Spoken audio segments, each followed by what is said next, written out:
Welcome to a special edition of Ed Talks. Today we're going to talk about some of the things that our linemen here at Lorain-Medina do. So I'm going to start by letting them introduce themselves, and then from there we want to show you a couple things. Go ahead. Hi, I'm Jacob McIntosh. I'm a journeyman lineman at Lorain-Medina. Great. Hi there, I'm Tyler Moore. I'm third step apprentice. Great. Well, thanks for joining me, Jake and Tyler. Why don't we start by just talking about what can a member really experience, like the most common thing that they would call in for? What is that? The most common thing that members are going to call in for are either flickering lights from a loose connection or outage from a squirrel. Squirrels.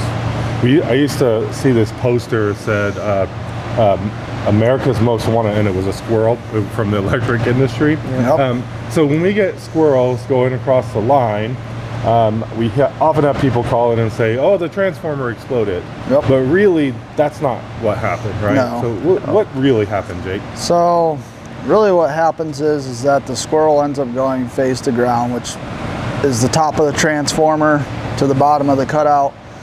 The cutout basically just works as like a fuse in your panel. It has usually a 5 to 10 amp fuse in it, so the squirrel will blow that, protecting the transformer and the line and any downstream devices. Why don't we show them what that looks like, Jake? As you see here, this is our normal cutout. I'm going to come on this side. So your cutout's going to come off your main line and it's going to feed in through the top. You go down into your transformer, which hangs on the pole. This is just everything would be up on the pole, 35, 40 foot. So squirrels like to climb on the poles. And most of the times, they're gonna come on this grounded transformer and touch up on this 7200 volt live, and that's a phase to ground, different potential. So when a squirrel does that, you're gonna hear a loud boom, and that door is gonna fall open. So that's the noise that people are really hearing right there. Correct. That fuse right there blowing. Yeah. Yep. So if someone has a service like that out by their house, and they walk outside and they see that hanging down, Yes. that means that that's probably what occurred, and they're now out of power. Yep. Correct. Yeah, whenever people say they heard a loud boom or whatnot, that's what they heard, was that fuse blowing. Right. So then what do you guys have to do when you get on site to be able to fix this for them? So it's a bucket extendo, just the bucket one for now. So obviously this would be at the top of a pole, and we would have to use the long extendo to do it, but just for viewing purposes, we'd have to run the extendo up, grab the bottom of this cutout, take the door out, run it all the way down back to the ground, refuse it, hang the door back in, and then throw it in.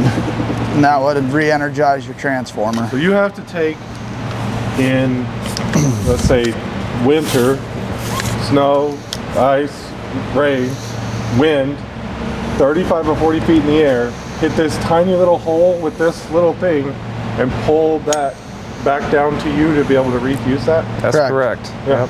And pretty easy, right? Yeah, it's super easy. It takes some practice, but Especially when these are flexible. Yeah. So they bend a lot. Moving? Yeah. those are made out of fiberglass, so they're insulating. Electricity obviously can't flow through them. So Why don't we take a look at what that looks like when you pull that out? Sure. And maybe we could have you guys just pull one out and see. Yeah. So this is a full-size one. These are the ones we operate from the ground. I'll have Jake here pull this out and demonstrate how far these can go out. There's different sections that come out.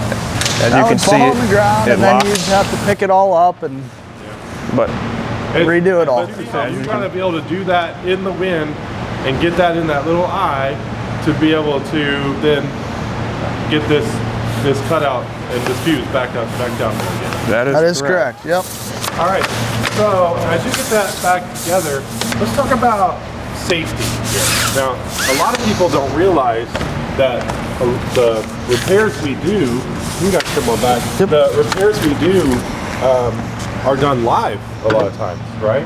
So when you're out there working and you're in a bucket up in the air working on things, we don't always shut the power off because we want them to have power flowing. Correct. And if we can do our work while that's not interrupting what they're doing, then we will do that.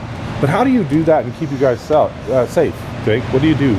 So to keep us safe, we use we have rubber gloves that are tested at 17,000 volts, and then we use those as our primary source of protection. And then we have sleeves that are also tested to protect us from elbow to chest contacts is what they're mainly for. But so that's how we protect ourselves for the primary side of it. And then we also have blankets and hoses to protect us and the. Tell them what that looks like. And so we have this little setup been built to show this. Obviously, it'd be a lot larger scale, but you know, show us what that looks like. So this orange cover here, insulating blanket and hoses. We call this a small split blanket. They're used to wrap insulators or small epoxylators. And then this is a line hose that's cut down for demonstration purposes. But this rubber good is good for brush contacts and to prevent arc flashes from burning you. So say this is a 7200 volt line, and you know you got your bucket truck up within the vicinity, minimum approach. We cover up these lines, sliding this hose on. You can get your small split blanket and wrap these insulators, cover it up. So now when you're working here, your elbows, you don't have to work about making live contact with the energized lines. Great, thank you, thank you. Well, obviously we want to do just a couple of things to show some people some really common things that you guys are dealing with. There is much more, much more, and maybe in the future we can think about doing a little bit more stuff there too. But I want to thank you guys very much for taking the time to talk to me and the members a little bit, show them a few things, and look forward to potentially doing some more later. All right, thanks, Jake. Thank you. Tyler. Anytime.